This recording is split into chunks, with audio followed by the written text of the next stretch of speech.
Yang kedua, dalil tentang yang mulai.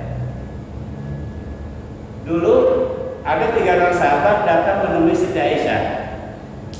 Situ ada Hudzaifah Al-Yamani, ada Ibnu Mas'ud juga di sana. Datang menemui Aisyah menanyakan bagaimana cara Rasulullah sholat malam. Tanya ke Aisyah nih. Tanya ke Siti Aisyah bagaimana sholat malamnya Rasulullah. Nah, kata Siti Aisyah, sepanjang yang saya tahu, lihat kalimatnya. Sepanjang yang saya tahu ketika Rasulullah di rumah saya, yang perlu dipahami adalah Rasulullah istrinya berapa? Aisyah doang bukan? Bukan, banyak. Masih ada Maimunah, masih ada Hafsah, masih ada yang lain-lain. Nah, kata Siti Aisyah, yang saya tahu kalau lagi di rumah saya, jadi Siti Aisyah menjelaskan di rumah dia. Kalau lagi di rumah saya, Rasulullah tuh sholatnya 4 rakaat, 3 rakaat.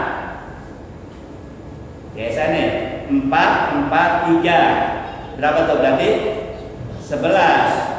Jangan kamu tanya bagus dan panjangnya. Yang jadi catatan bukan masalah rakaatnya sebenarnya. Yang dititik beratkan adalah bagus dan panjangnya Rasulullah sholat. Suatu saat sahabat Hudzaifah Al-Yamani pengen tahu nih Rasulullah sholatnya kayak gimana, sholat yang mulai diikutin nih Rasulullah sholat, dia ikut. Rakaat pertama yang ikut di belakangnya. Rasulullah baca surat Al-Baqarah. Baca surat Al-Baqarah, ikuti. Begitu dapat 100 ayat, kata Hudzaifah, rukuni. Enggak, lanjut. Terus sampai 286 ayat satu surat. Wah, rukuni. Enggak, 12 terus masih nyambung. Ali Imran. Selesai Ali Imran, wah, sujudin. Enggak, terus nyambung. Ternyata begitu 5 juz baru Rasulullah ruku. 1 rakaat 5 juz. Wah, nah.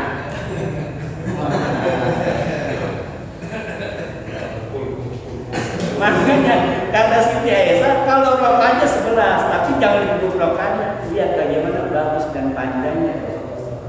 1 rakaat 5 juz. Lagi tak imam baca, katakan di surga saja lama dah. Apalagi subuh, ya Pak.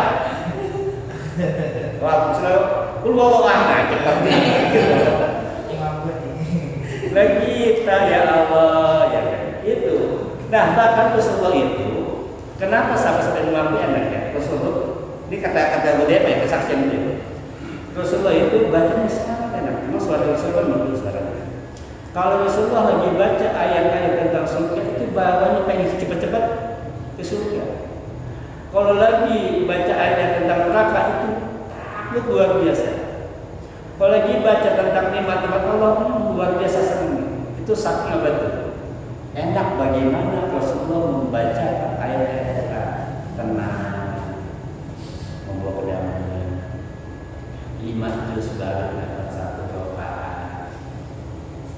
Bangun lagi 5 juz lagi.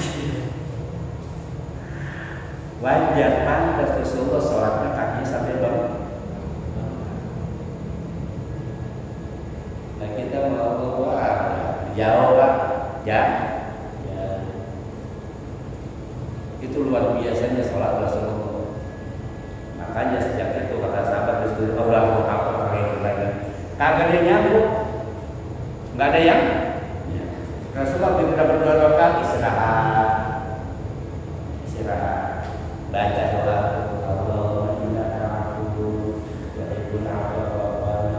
Kalau kata kita saya punya salahnya, saya ada dosanya, ampuni saya. Itu Rasulullah loh yang maksud yang dijamin masuk surga, nggak ada dosanya masih ngaku salah. Nah kita, dan karena ada maksiat tiap hari yang pernah ngaku salah, rasa paling Rasulullah itu masih ngaku Allahumma innaka afuwwun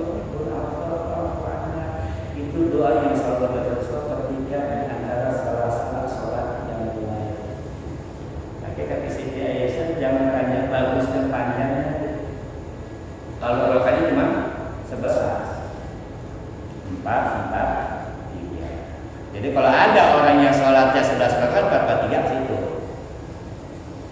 Cuma jangan merasa paling sunnah. Gue sunnah 4-4-3 di sana. Itu gimana? Doa banyak ina atau ina. Udah saya kita cincin bukan? Dolin amin. Karena ada ya sholat kali cepat. Dolin amin. Apa sholat ini? Rumah ina nggak ada. Itu yang kedua. Nah kemudian hadis lain diambil juga dari istri Rasulullah yang bernama siapa? Maimunah. Sebutkan nih. Waktu itu ada Sayyidina Ibnu Abbas. Ibnu Abbas itu di rumah Maimunah nanya bagaimana salat Rasulullah. Kata Maimunah itu Rasulullah itu kalau lagi di rumah saya jadi istri yang lain. Tadi kita Aisyah, sekarang Maimunah. Rasulullah kalau lagi di rumah saya pertengahan malam bangun. Begitu bangun dari tempat tidur dia pucak-pucak matanya lalu baca 10 ayat surat Al-Imran. Baca Quran dulu. Selesai lalu baca doa bangun alhamdulillahilladzi ahyana ba'da ma amatana wa ilayhi nusyur. Selesai baru Rasulullah ke kamar mandi berwudu lalu beliau sholat dengan 2 rakaat. Sholat dengan 2 rakaat itu berapa? Baca Fatihah 2 rakaat pemanasan. Baru beliau sholat. Nah kemudian Ibnu Abbas ikut di belakangnya lalu ditarik oleh Rasulullah jadi sejajar. Nah di sini ulama beda pendapat ya. Maka dibolehkan orang itu sholatnya sejajar dengan imam.